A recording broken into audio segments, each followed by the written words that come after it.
Okay, so you sent over some pretty interesting stuff about the second coming. Yeah. Specifically about these 4 signs. Oh, the signs, right. Yeah, the 4 signs that supposedly happen Right. before it all goes down. Before the main event. Yeah, and we've got excerpts from what sounds like, A sermon? a sermon. Okay. Or like some kind of religious teaching Mm-hmm. all about the end times. Interesting. Yeah, you ready for this? I'm ready. Hit me with it. I think we need some popcorn for this one. This is pretty dramatic. Well, it's always interesting, to look at these kinds of predictions. Right. Especially when they're tied to such a huge event Right. in Christian belief, the second coming.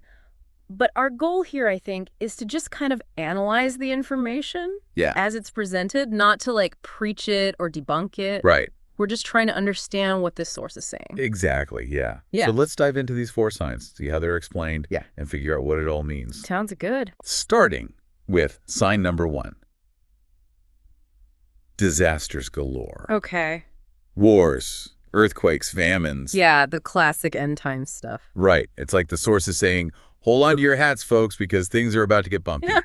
It's interesting, isn't it? Yeah. Because those things, those events, they're not exactly new. No, they're not. No. But the source argues they're going to ramp up in intensity as we get closer and closer to the end times. No. And here's where it gets really interesting, I think. Okay. It frames these disasters, all these things that are happening, not as the death throes of the world, but as birth pains. Oh, it's pains. Okay, so not like the world is ending, but something new is coming. Right, of something new. That's a pretty intense image. It's like the whole world's going through labor. That's not your typical doomsday scenario. Exactly, and it doesn't stop there. On top of the disasters themselves, the source also warns about, people will take advantage. False prophets using these events. Oh, right, using these events to their advantage. Yeah. Okay, to their advantage. So it's like, just when you think things can't get worse, someone swoops in with a fake solution. Exactly. Just to take advantage of the chaos. Just to, manipulate people. Right. In their fear and desperation. It's creepy. Yeah. The source really urges vigilance. Okay. Being careful, being watchful. Right. Both inside and outside the church. Inside and outside. So it's not just about It's not just about the church. Right. It's about the whole world. Yeah. It's saying, don't be fooled by appearances and don't just follow anybody who claims to have all the answers. Right. Especially during a crisis. Yeah. Especially during a crisis. It specifically calls out these false Christs. False Christ? And messiahs. Right. Preying on people's, like you said, fear and desperation. Yeah. It's giving me cult vibes. Yeah. Like some of the cults we've seen throughout history. Yeah, it's very similar. Yeah. It makes you think, if things were to get really bad, how easy would it be to fall for someone who's promising safety and security? Yeah, that's a great point. Okay, so that's sign number 1. Mm-hmm. Disasters on the rise, and a warning to be wary of those who, exploit them. Right. Be careful who you trust. Right. What about sign number 2? Where do things go from there? Well, sign number 2 takes a turn inward, I think. Okay. Focusing on changes within the church itself. Within the church. Okay. Yeah. So we're turning inward now. Yeah. From the outside world to inside the church. Exactly. Yeah. Okay. The source kind of outlines 3 major shifts. Okay. That will supposedly happen as we get closer to the second coming. Okay. Lay it on me. What's going on inside the church during all this? First up, widespread persecution of Christians. Whoa! Persecution. Yeah. Being hated by all nations, as the source put it. Whoa! Hated by all nations. That's a heavy claim. Yeah. It's a very strong statement. Is it talking about physical persecution? Well, it doesn't really. Or social ostracism? Or, I don't know, something else entirely? It's not super specific about that. Okay. But it definitely paints a pretty bleak picture. Yeah. I'm also curious, does the source, provide any historical context for this? Not really. Or is it purely a future prediction? It seems to be focused on the future. Okay, so just looking ahead, it's interesting that you bring up historical context. Christians have experienced persecution throughout history. Absolutely. In various forms and to varying degrees. It'd be interesting to see if the source drew any parallels. Right. Between the past and the future. Yeah, totally. And maybe that's something to think about for you listening too. Right. How does the concept of Christian persecution resonate with you. Yeah. Given both historical and current events. It's a complex issue. Yeah. But, okay, persecution is the first change. What's next? Next up is a shrinking church. A shrinking church? Yeah. The source suggests that, under all this pressure, many Christians will actually lose their faith. Oh, wow. Their love growing cold, as it puts it. Growing cold. So, they're losing their faith, losing their passion for it. Exactly. Yeah. That's fascinating. But also kind of unsettling, I have to say. Yeah, it's not... But wouldn't a smaller church mean, less influence in the world? That's a good question. How does the source reconcile that with its claim of the gospel reaching everyone? It seems kind of like a paradox. Yeah, it does a little bit, right? Yeah. A shrinking church with a growing message. Right. But the source frames this as a purification process. A purification, okay. Yeah. It's saying that those who remain will be the truly devoted. Okay. And their faith will be stronger. Because of what they've gone through. Because of the trials they face. It's like saying that a smaller, more dedicated group can actually have a bigger impact. Right. On a larger, more lukewarm one. Like that saying, quality over quantity. But what does love growing cold actually mean here? That's a good question. It's talking about apathy or doubt or something else entirely. It's not totally clear. Okay. It uses these evocative phrases, but it leaves a lot open to interpretation. Okay, so it's not really defined, but it's kind of like an image that we're supposed to think about. Yeah. So we've got persecution, shrinking numbers, not exactly painting a rosy picture of the church's future. No, not exactly. But you mentioned there was a third part to this sign, right? Right. Something about the gospel spreading despite these challenges. Yes. Yeah. And it's kind of a twist. Okay. That might surprise you. Okay. Despite the persecution and the dwindling numbers, the source claims that the gospel will actually reach every single racial group. Every racial group. So it's even though the church is shrinking, the message is actually reaching more people. Exactly, yeah. That's a pretty bold claim. It's like the source is saying that adversity will ultimately make the church, stronger? Stronger, yeah. And more effective at spreading its message. Yeah, Right. It's an interesting idea. Yeah. It's a kind of counterintuitive logic, Less is more. Less is more, okay. Fewer people, but a more powerful message. Okay, so that's two signs down. Mm-hmm. Escalating disasters. Right. And a church undergoing some serious trials. Yeah. But ultimately emerging stronger and more widespread. Right. What's next on this apocalyptic checklist? Well, sign number 3 gets a little more specific. Okay. Geographically speaking. Geographically specific. Yeah, okay. yeah. So we're zeroing in on a location now. Right. It's all about the distress of Jerusalem. The distress of Jerusalem. Okay, yeah. Jerusalem. A city steeped in history and religious significance, right? Absolutely, yeah. What's supposed to happen there? Well, the source brings up this concept called the abomination of desolation. Abomination of desolation. Okay, I'm going to need a little help with that one. I figured. It sounds pretty ominous. It does. Yeah. But what does it actually mean in this context? So basically it refers to a figure, Okay. a man, Okay. who sets himself up as God in Jerusalem. Whoa, he sets himself up as God Yeah. in Jerusalem. Okay, that's a bold move. Yeah, it's a pretty audacious claim. So we're not talking about some random troublemaker here. No. This is someone who wants to usurp God's authority. Exactly. And he's choosing to do it in a city that's considered holy by both Jews and Christians. Right. Yeah. That's a pretty loaded statement, wouldn't you say? Absolutely, yeah. And the source presents this figure as a tyrant. Okay. Whose actions will have global consequences. Global. Wow. But it all starts in Jerusalem. In Jerusalem, right. It's this figure is trying to make a statement. Yeah. Choosing Jerusalem as the stage for his power grab. Right. It's like saying, if I can conquer this city, I can conquer anything. Yeah, that's a really interesting interpretation. It's like he's trying to strike at the heart of faith itself. Right. Okay, so we've got escalating disasters, a church facing persecution, but ultimately spreading its message, and now this power-hungry figure causing chaos in Jerusalem. It's all starting to feel pretty intense. What's the fourth sign? What's the grand finale of this apocalyptic preview? Well, buckle up. Oh, because sign number 4 is pretty dramatic. It involves the turning off of natural light. Wait, what? The sun just goes out? Pretty much, yeah. The source describes it as like the sun darkening, stars falling, Okay. all natural light extinguished. Extinguished. Wow. Yeah, it draws on this biblical imagery of the heavens rolling up like a scroll. Okay, that's a pretty wild image. Total darkness. It sounds like something straight out of a sci-fi movie. Right. But what's the point of this sign? What does it symbolize? Well, the source presents it as a precursor to the second coming itself. God turning off the lights, so to speak. Right.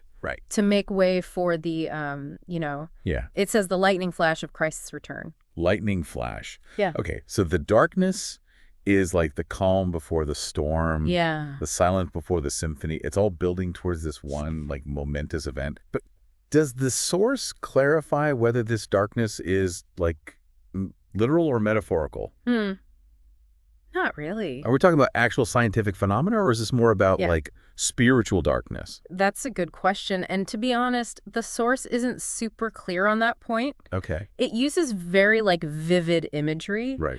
But it doesn't explicitly say whether it should be taken literally or figuratively. Okay. It's almost like it's inviting us to, decide for ourselves, to grapple with the different possible interpretations. So it could be about, like, a literal darkening of the sky. Or it could be about a more metaphorical darkness. Right. A time of confusion and uncertainty. Yeah, exactly. That precedes a great awakening. Yeah. And I think both interpretations have some merit. Okay. The Bible often uses darkness as a symbol for, like, ignorance, fear, the absence of God. Right. So even if the sun doesn't literally go out, this sign could still be pointing to a time of, like, great spiritual upheaval. Okay. A time when people are searching for answers. Right. And looking for, a light in the darkness. That's like the source is saying, pay attention, because things are about to get really dark, both literally and metaphorically. But don't despair, because the darkness is not the end. It's just the prelude to something even greater. That's a really good way to put it. I think that really captures the essence of what the source is trying to convey. Okay, so we've got 4 pretty intense signs here. Escalating disasters, a church facing trials but spreading its message, a power-hungry figure in Jerusalem, and then, bam, total darkness. It's like the source is saying, fasten your seatbelts, folks, because things are about to get wild. But the question is, how do we know when all this is going to happen? Does the source give any indication of, like, timing? That's where things get even more interesting. Oh, right. Yeah. The source actually uses a fig tree. A fig tree. Okay. It's an analogy to explain how these signs work. I'm intrigued. How does a fig tree fit into all of this? Okay, so it says that, just as you know summer is coming when you see a fig tree bearing fruit. Yeah. So, too, will you know the second coming is near when you see these 4 signs together. So the signs are like the fig tree's leaves. Yeah. Signaling a change of seasons. Exactly. But is it that simple? I mean, the world's always had disasters, and power struggles are pretty much a constant throughout history, right? Right. How do we know when these events are actually, like, the signs and not just, regular old bad stuff happening? That's a really insightful question. Yeah. And it gets to the heart of what makes these predictions so fascinating and so challenging. The source seems to be suggesting that it's not just about the individual events themselves, but about their intensity, their frequency, and their convergence. Okay, so it's like all these things kind of coming together at the same time. Exactly, yeah. It's like the fig tree analogy is saying 1 or 2 leaves might not mean much. Right. But when you see the whole tree bursting with them, you know something big is about to happen. So we need to be paying attention to the bigger picture. The overall pattern. The overall pattern, yeah. Not just isolated incidents. Exactly. It's about recognizing the season, so to speak, based on the convergence of these signs. But even then, the source is clear that no one knows the exact day or hour. Right? Not even Jesus himself. Right. That's a really important point. And that's where the source really emphasizes the importance of being prepared. Living in a way that aligns with your beliefs. Right. Not getting caught up in trying to pinpoint the exact moment of Christ's return. It's like being a good scout. Yeah. Always be prepared. Exactly. And to illustrate this point, the source uses a couple of parables that you might be familiar with. The parable of the wise and foolish virgins and the parable of the talents. Ah, yes. Those are great stories. They are. They're classic. Yeah. So the wise virgins, they had their lamps filled with oil. With oil, right. And they were ready for the bridegroom's arrival, while the foolish ones were caught unprepared. Right. And then the parable of the talents, that's the one about, like, using your gifts wisely while you wait for the master's return. Exact. You got it. Yeah. Those are great stories. Yeah. And they're not just about the second coming. Okay. They're about living a life of purpose. Right. Being ready for whatever comes your way. Right. Whether it's, the end of the world. Yeah. Or just, like, the next chapter in your life. Exactly. So even if you don't, like, buy into the whole, end time scenario, these teachings can still offer valuable lessons about how to live a more meaningful and intentional life. Absolutely. And they remind us that true preparation Yeah. isn't about stockpiling supplies or building bunkers. Right. It's about cultivating, the qualities of character. Like the internal stuff? Yeah, the internal stuff. Yeah. That'll help us navigate any challenge. Right. Whether it's, a personal crisis, Yeah. a global catastrophe, or even the end of the world. So it's about being wise, being resourceful, and being ready to use our gifts to serve others no matter what the circumstances. Exactly, yeah. And that brings us back to the heart of what this source is trying to convey. Right. It's not just about predicting the future. Okay. It's about inspiring us Yeah. to live more meaningful and purposeful lives. Right. So it's not just doom and gloom, but like how to live your life now. Yeah, how to live your life right now. Yeah. It's about waking up to the reality that we are all part of something bigger than ourselves, and that our actions have consequences both for ourselves and for the world around us. Beautifully said. I think that's a really powerful message. Yeah. Regardless of your personal beliefs about the second coming. Right. It's a call to live with intention, to make the most of the time we have. Right. And to contribute to something greater than ourselves.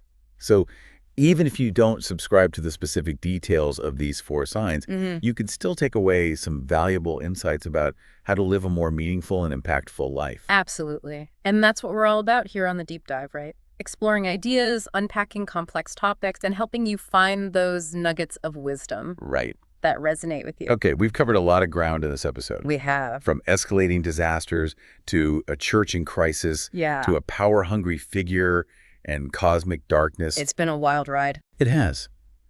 And we've still got more to explore. We've talked about the 4 signs themselves, but we haven't really delved into the parables that the source uses to illustrate its points. Right. Right. Those parables, like the wise and foolish virgins and the parable of the talents, they offer some really rich insights into how to live a life of purpose. Right. And preparedness. Yeah. They really do. And they provide, like,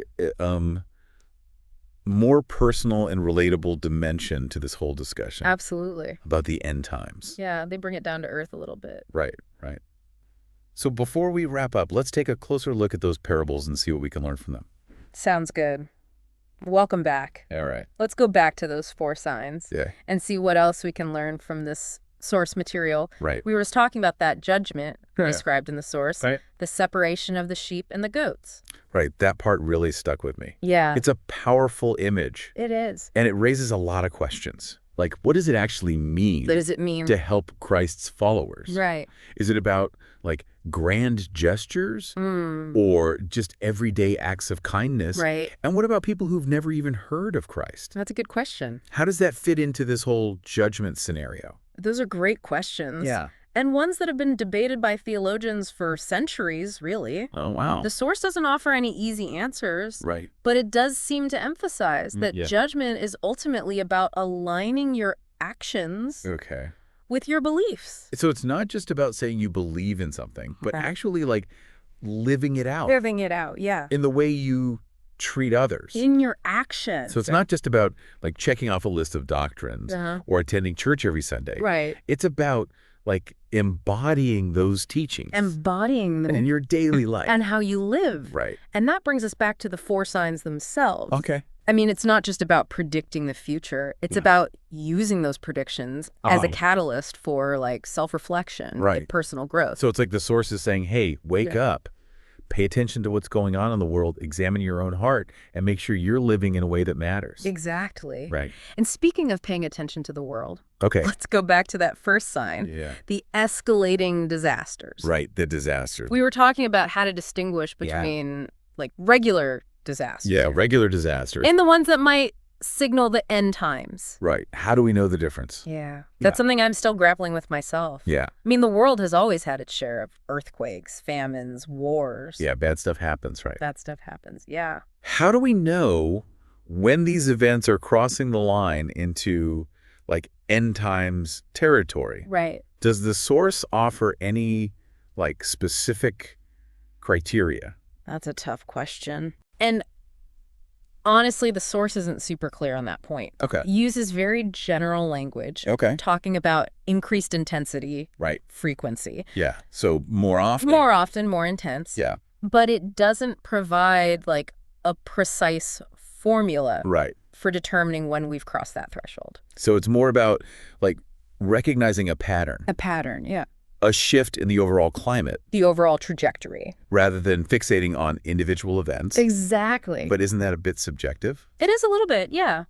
I mean, one person might see a pattern where another sees, like, random fluctuations. That's true. And I think that's part of what makes this whole topic so fascinating. It's so challenging. Right. It invites us to engage in critical thinking. Okay. To look beyond the surface. Right. And try to discern the deeper meaning. So it's not just about blindly accepting what the source says. No, no. It's about using our own judgment. Right. Our own powers of observation and analysis. Exactly. And that ties into the warning about false prophets. Right. Which is another aspect of this first sign that we haven't fully explored. Right. The source warns about people exploiting these disasters. Yeah. Positioning themselves as, like, saviors. Yeah. Or offering false hope. Right. But what does that look like in a modern context? That's a good question. I mean, are we talking about, like, televangelists? Yeah. Cult leaders? Or something else entirely? That's a great question. Yeah. And one that I think is particularly relevant in today's world. Right. Where information spreads so rapidly. Right, so fast. And it can be difficult to distinguish truth from fiction. Truth from fiction, yeah. The source doesn't offer specific examples. Right. But it seems to be cautioning us to be discerning, to question authority, and to not blindly follow anyone who claims to have all the answers. So it's about being critical thinkers. Critical thinkers. Doing our own research. Yeah. And not falling for, like, easy answers. Easy answers. Or charismatic personalities. Right. Just because somebody is charismatic and sounds good. Right. Doesn't mean they're telling the truth. Exactly. Yeah. Okay. So that's the first sign. Escalating disasters and a warning to be wary of those who exploit them. It's a call to pay attention. Pay attention. To be discerning. Be discerning. And to not lose sight of our own values and principles. Yeah. In the midst of chaos. Yeah, in the midst of the storm. What about the second sign? Okay. We were talking about the changes within the church. Yeah. Specifically, the prediction of widespread persecution. Right. Hated by all nations. Right. Hated by all nations. But it doesn't go into specifics about what that hatred will look like. No, it doesn't. It leaves a lot open to interpretation. It does. And I'm still curious about the historical context. I mean, Christians have experienced persecution throughout history. Throughout history, yeah. From the Roman Empire to the modern day. Absolutely. Does the source draw any parallels between past and future persecution? Not explicitly, no. Or does it present this as something entirely new and unprecedented? It seems to be more focused on the future. Okay, so just looking ahead. Looking ahead. But couldn't you argue that persecution has always been part of the Christian experience? You could argue that. In one form or another. I mean, Jesus himself was persecuted. He was. And he warned his followers that they would face similar challenges. He did. Right. So it's an interesting question whether the source is simply echoing a theme that's been present throughout Christian history or whether it's predicting a new. Right. Something totally new. More intense wave of persecution. And that's something for you, the listener, to consider as well. Right. How does the concept of Christian persecution resonate with you, given both historical and current events? Good question. Is it something you see as like a real and present danger? Or more of a symbolic representation of the challenges that faith inevitably faces? Right, right. Okay, so persecution, that's part of the second sign. Right. And then there's this other part about the shrinking church, right? Yeah, the shrinking church. The source suggests that many Christians will lose their faith, their love, growing cold, under the pressure of persecution. Right. Right. And we were talking about how this seems to contradict the idea of the gospel reaching everyone. Right. How can a shrinking church have a growing message? Right, right. Does the source explain that paradox? It does to some extent. Okay. It frames this shrinking as a purification process. Purification. Yeah, okay. It's saying that those who remain right. will be the truly devoted. The true believers. The true believers, yeah. Okay. And their faith will be stronger. Okay. Because of the trials they've faced. Right. So they've been through the fire. They've been through the fire. Yeah. And they've come out stronger. Stronger on the other side. Right. It's like saying that a smaller, more dedicated group right. can actually have a bigger impact Sorry. than a larger, more lukewarm one. Right. It's that quality over quantity thing again. Quality over quantity. But what exactly does love growing cold mean in this context? That's a good question. And what makes a church purified in the eyes of the source? Yeah, what does that even mean? Right, right. Unfortunately, the source doesn't offer very precise definitions. Okay, so it's kind of vague. It is a little bit vague. Yeah. It uses these like evocative phrases, right. but leaves a lot open to interpretation. So it's up to us to figure out yeah. what these concepts mean to us. To us, yeah. How they might manifest in our own lives. In our lives. And in the world around us. In the world, yeah. So we've got persecution, shrinking numbers, but this expanding message. Expanding message, yeah. Okay. It's a strange combination. It is a strange combination. But it's what the source is presenting. All right, so we've covered escalating disasters, a church facing trials, but ultimately spreading its message. Right. Next up is the abomination of desolation. Right. The power-hungry figure who sets himself up as God in Jerusalem. Yeah, that's a big one. Does the source give any hints about who this figure might be? Not really. Or when he might appear? That's where things get even more intriguing. Oh, okay. The source doesn't offer any specific names or dates. All right, so no clues there. No clues there. Okay. But it does describe this figure in some detail. Okay, I'm all ears. What do we know about this mysterious abomination of desolation? Well, the source says he'll be a charismatic leader. Okay, charismatic. Someone who's able to deceive many people with his words and actions. Right, so he's a smooth talker. He's a smooth talker. He'll be power-hungry, ruthless, and utterly opposed to God. Wow, so he's like the Antichrist. Yeah, he's definitely got those vibes. Okay. And he'll focus his attention on Jerusalem. Jerusalem, right. Seeking to establish his own authority. Right, right. In that holy city.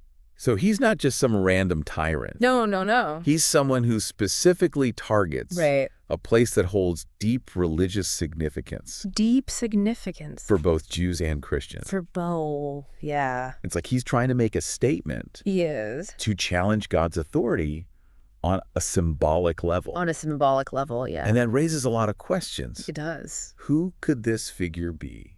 What kind of power will he wield? And what will his actions mean for the rest of the world?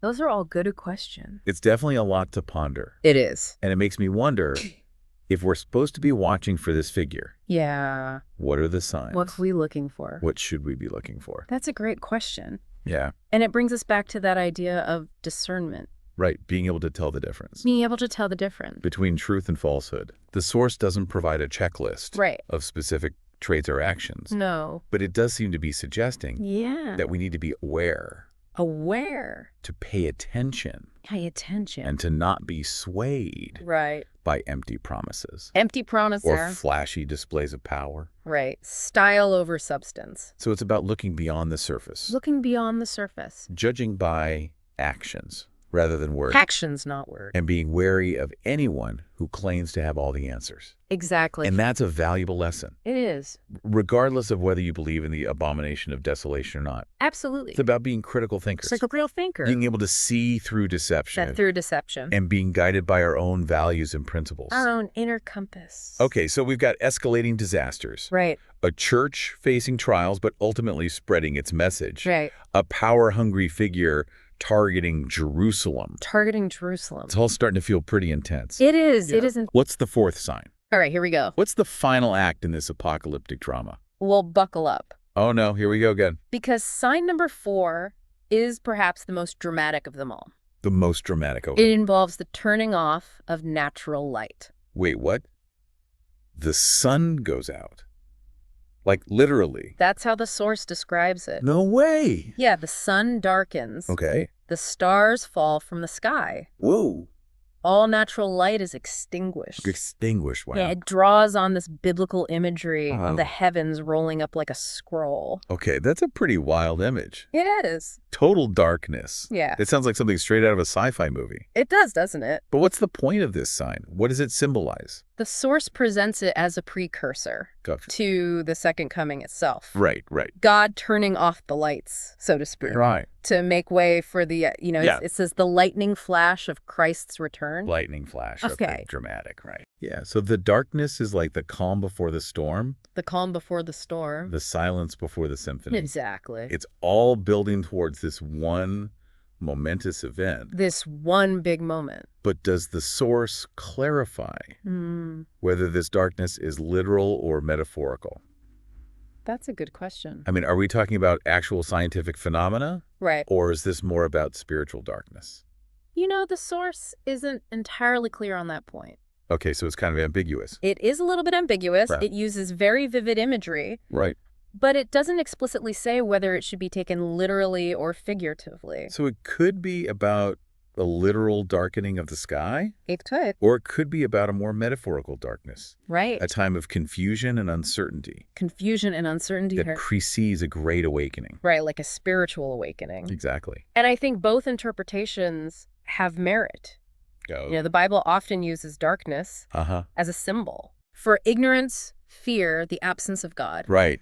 All the bad stuff. All the bad stuff, yeah. So even if the sun doesn't literally go out, this sign could still be pointing to a time of great spiritual upheaval. Spiritual upheaval, yeah. A time when people are searching for answers. Searching for answers. And looking for a light in the darkness. Looking for a light, yeah. It's like the source is saying, pay attention, because things are about to get really dark, both literally and metaphorically. But don't despair, because the darkness is not the end. It's just the prelude to something even greater. That's a beautiful way to put it. Yeah. I think it really captures the essence of what the source is trying to convey. Okay, so we've got 4 pretty intense signs here. I do. Escalating disasters. Yeah. A church facing trials but spreading its message. Right. A power-hungry figure targeting Jerusalem. And then, bam, total darkness. Total darkness. It's like the source is saying, fasten your seatbelts, folks, because things are about to get wild. Fasten your seatbelts. But the question is, how do we know when all this is going to happen? When is it all going down? Does the source give any indication of timing? That's where things get even more interesting. More interesting. The source actually uses a fig tree. A fig tree? A fig tree. Okay, I'm intrigued. How does a fig tree fit into all of this? Well, it says that, just as you know, summer is coming. Okay. When you see a fig tree bearing fruit. Right, when it's in bloom. When it's in bloom. So, too, will you know the second coming is near. Right. When you see these 4 signs together. Exactly. So the signs are like the fig tree's leaves. Yeah, they're like the signs. Signaling a change of season. Signaling a change. But is it that simple? That's a good question. I mean, the world's always had disasters. Right, there have always been disasters. And power struggles are pretty much a constant throughout history. Yeah, those are constant. How do we know when these events are actually the signs? Right, how do we know it's the real deal? And not just, regular old bad stuff happening. It's a really insightful question. Yeah.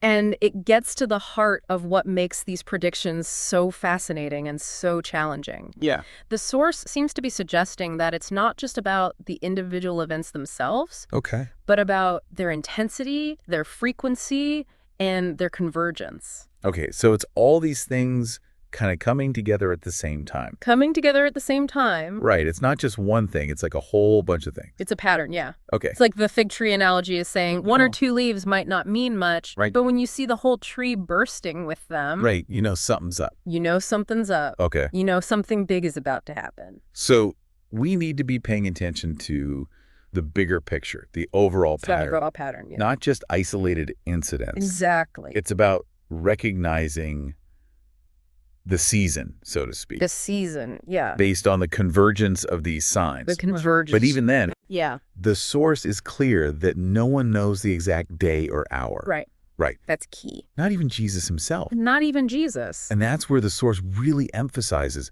the importance of being prepared. Being prepared, yeah. Living in a way that aligns with your beliefs. Aligning with your beliefs. Not getting caught up in trying to pinpoint the exact moment. The exact moment Of Christ's return. Exactly. It's like being a good scout. A good scout. Always be prepared. Always be prepared. Right. And to illustrate this point, the source uses a couple of parables that you might be familiar with. Okay. The parable of the wise and foolish virgins. Oh, yeah, the virgin. And the parable of the talents. The talents, okay. Those are classic stories. They are. So the wise virgins, they had their lamps filled with oil. Filled with oil, right? And they were ready for the bridegroom's arrival. They were ready. While the foolish ones were caught unprepared. Unprepared, yeah. And then the parable of the talents. That's the one about using your gifts wisely while you wait for the master's return, right? Exactly, you got it. Yeah. Those are great stories. They are. And they're not just about the second coming. Right. They have a broader message. They do. They're about living a life of purpose. Okay. Being ready for whatever comes your way, whether it's the end of the world or just the next chapter in your life. So even if you don't buy into the whole end times scenario, these teachings can still offer valuable lessons about how to live a more meaningful and intentional life. Absolutely.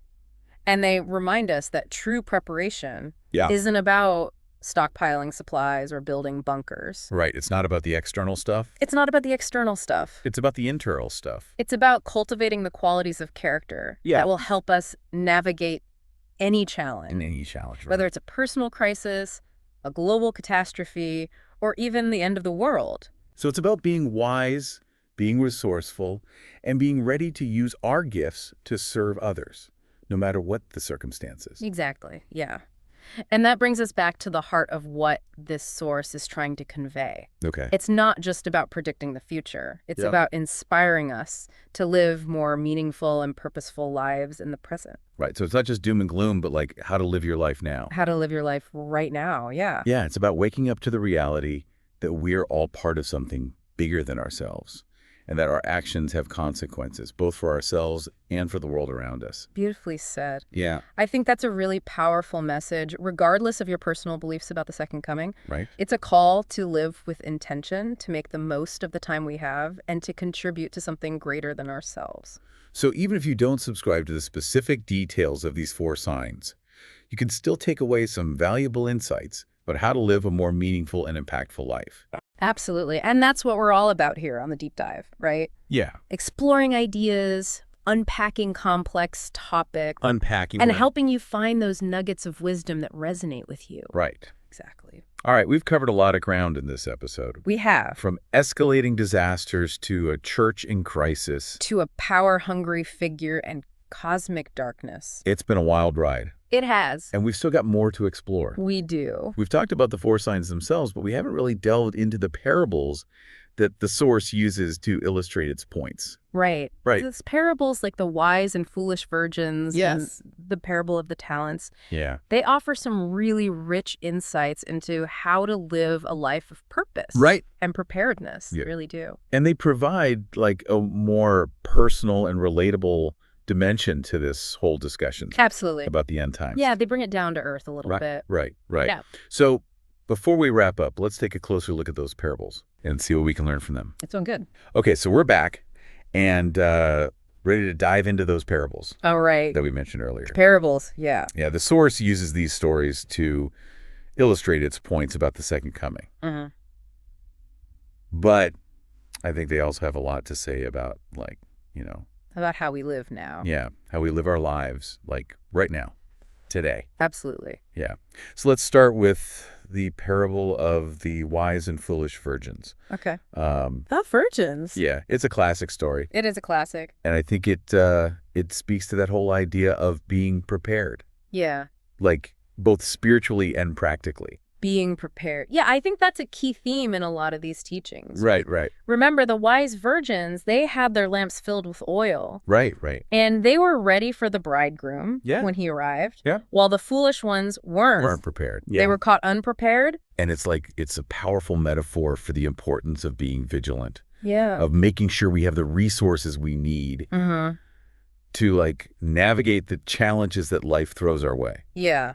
I mean, life is full of challenges. Yeah. Right. We never know what's going to come next. Right. Exactly. So it's about being ready. So it's not just about having faith, but like actively cultivating that. Cultivating it. Right. Yeah. Making sure it's strong enough to like sustain us. Sustain us. Through tough times. Right. And the oil in the parable Yeah. can represent like a lot of different things, you know? Okay. Knowledge, wisdom, compassion. Right. Even practical skills. Okay. So it's not just like spiritual stuff. Not just spiritual, yeah. But like practical stuff too. It's about being well-rounded. Okay. Both spiritually and practically. Right, yeah. So you're not caught off guard when the unexpected happens. Exactly. It's like having a well-stocked emergency kit, both for your soul and for your everyday life. I like that. Yeah, that's a great way to put it. It's not about like living in fear. Right. Or constantly anticipating disaster. No. But being mindful, being prepared, being ready to respond. Respond, yeah. To whatever challenges we might face. And what about the parable of the talents? Oh yeah, the talents. How does that fit into this whole idea of preparedness? Well, that parable, remember, it's all about using your gifts. Yeah, your gifts. Wisely. Right. While you're waiting for the master to return. Yeah. It's a reminder that we're not just supposed to sit around and wait for the end of the world. Right. We're supposed to be active participants in life. Okay. So use your gifts and be active. Use your gifts, yeah, make a difference. So it's not just about being prepared for the second coming. Right. It's about being prepared for, like, life itself. For life itself, yeah. Living with purpose, making the most of our time, using our gifts to contribute to something greater than ourselves. Exactly.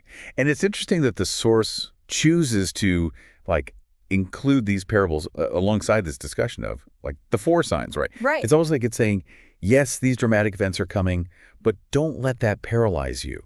Instead, let it inspire you to live more intentionally, to make the most of every moment, and to use your gifts to serve others. Yeah. Don't just sit around and wait for the world to end. Right. Get out there and make a difference. It's like a call to action, a reminder that we're not just passive observers. Right. We're active participants. Active participants. In the unfolding of history, both on a personal and global level. Exactly. And that's a message that resonates with me, regardless of my beliefs about the second coming. It's a reminder that we all have a role to play in making the world a better place, and that even small acts of kindness and service can have a ripple effect. Right. So even if you're not, like, totally convinced about the end times thing, you can still find inspiration in these teachings. Absolutely. They offer valuable insights into how to live a more meaningful and purposeful life, regardless of, like, your religious beliefs. Absolutely. And I think that's what makes this source so compelling. Yeah. It's not just about predicting the future. Right. It's about challenging us to examine our own lives, our own values, and our own priorities. It's about asking ourselves, what do I believe? How am I living out those beliefs? And what kind of impact do I want to have on the world? Big questions, Big questions, right. And I think those are questions worth pondering. Absolutely. Whether you believe in the second coming or not. For sure. Well, I think that about wraps up our deep dive into these 4 signs preceding the second coming. Okay. We've covered a lot of ground, from escalating disasters and a church in crisis to a power-hungry figure and cosmic darkness. We've explored the parables that the source uses to illustrate its points, and we've talked about what these teachings might mean for us, both as individuals and as a society. It's been a really interesting discussion. And for you listening, what do these 4 signs mean to you? Do you see any of them unfolding in the world today? And most importantly, how does this information inspire you to live a more meaningful and purposeful life? Those are great questions to think about. Absolutely. And on that note, thanks for joining us on this deep dive. Until next time.